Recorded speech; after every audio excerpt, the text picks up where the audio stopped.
Give us the latest. Where does the lawsuit with the SEC stand at this moment? Well, last night, Emily, we filed our opening brief for the lawsuit.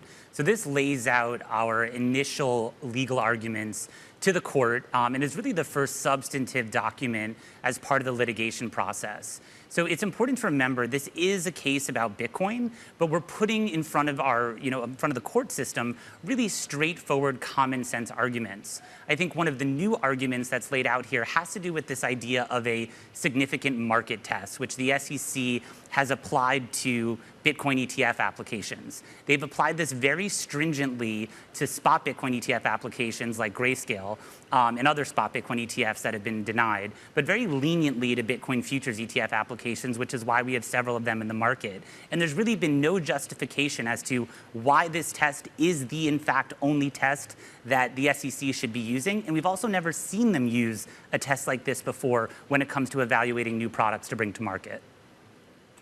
Have you spoken at all with Gary Gensler directly? You know, we have regular dialogue with really everyone in DC. My legal team and myself are down in DC almost weekly these days. So we speak with all different parts of the SEC and other regulators. Now, look, recently there have been a ton of cases, fraud and bankruptcy in crypto. There's Terra, there's Celsius, there's 3 Hours. Why is now the right time to prove to the SEC that this market is no worse in terms of market manipulation than others? Well, that's exactly the point. This significant market test that the SEC has laid out, they believe protects investors from fraud and manipulation, and they got comfortable with that when it comes to Bitcoin futures. Well, the interesting thing and the flaw in that logic is that Bitcoin futures derive their pricing from the underlying spot Bitcoin market, which underpins GBTC and any other spot Bitcoin ETF application that's become, in front of the SEC and ultimately been rejected or denied. I think what we're seeing, though, in DC is probably the most engagement and understanding we've ever seen around crypto. You have bipartisan support now with a variety of bills passing across the floor of Congress.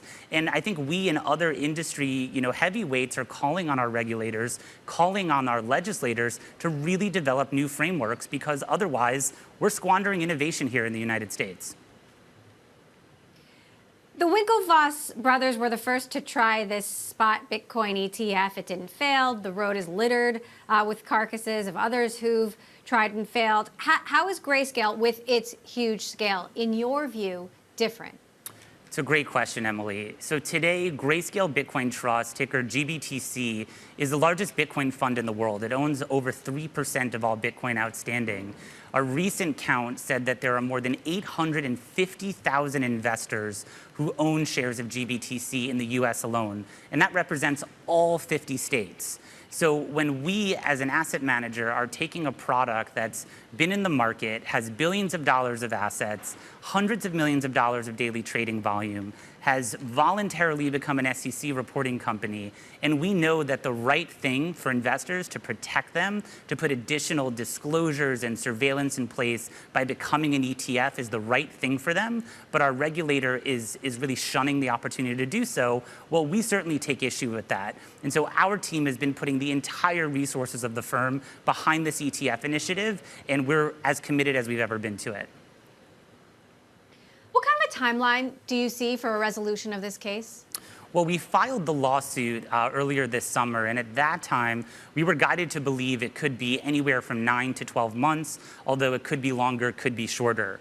What you're going to see now that Grayscale has filed its opening brief is over the coming weeks, you'll see a variety of amicus briefs. So these are other parties that are filing briefs with the court to put in front of the judges presiding over the case to really talk about their points of view on the issues at hand. And then ultimately, you'll see a brief from the SEC a couple of weeks later with their responses to the arguments that our legal team has outlined. We're also, in the middle of what could be a really massive economic downturn. We just heard from Andrew Yang, who said he thinks we've got a lot further downward to go. What is your outlook and what it means for crypto?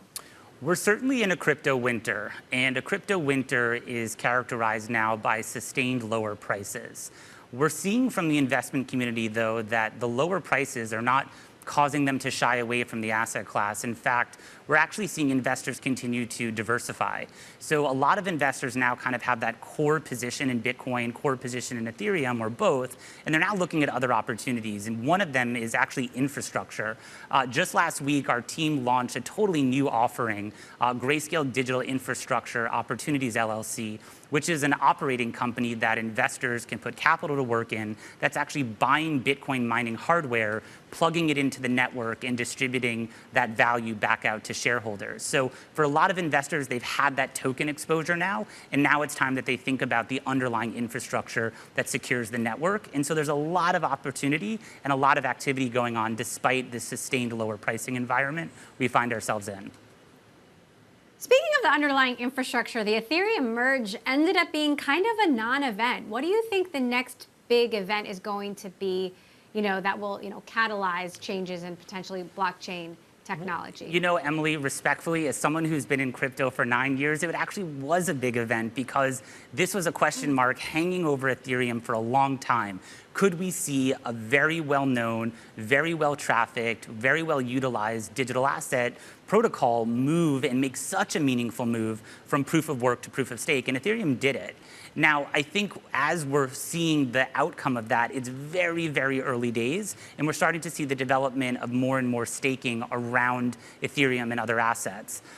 What's coming next is other upgrades to the Ethereum network, things like the ability to unstake assets that are put into the network for staking, and other upgrades that will come down the line. But I certainly think it's an accomplishment for all the developers and everyone who really put a lot of time and many, many years of planning and energy into getting Ethereum to make this switch over.